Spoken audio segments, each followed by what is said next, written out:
Hi friends, గూడూరులో జరిగే జెండా పండుగ గురించి మీలో ఎంతమంది తెలుసండి? అదే అండి, భాద్రపద అమావాస్య రోజున గూడూరులో జెండా పండుగ అయితే నిర్వహిస్తారనమాట. ఆ రోజు హనుమంతుని జెండాలు గూడూరులో అయితే ఎగరవేస్తారనమాట. ప్రతి లైన్కి అయితే హనుమంతుడి గుళ్ళు అయితే అక్కడ ఉంటాయండి.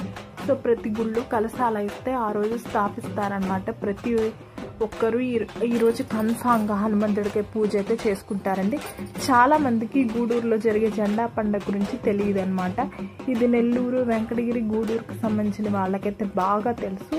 సో ఈ హనుమంతుడి జెండా పండుగ జరుపుకుంటే అన్ని ప్రాబ్లమ్స్ పోతాయి, అంతా మంచిగా జరుగుతుందని చెప్పేసి ఇక్కడైతే ప్రతి సంవత్సరం ఎవ్రీ ఇయర్ చాలా ఘనంగా చేస్తారు. డీజేలు పెడతారు, వేషాలు వేసుకొని హనుమంతుల వారు అమ్మవారి వేషాలు వేసుకొని డ్యాన్స్లు అయితే చేస్తారన్నమాట. ఆ ఒక్క రోజున బాగా ఘనంగా నిర్వహిస్తారండి.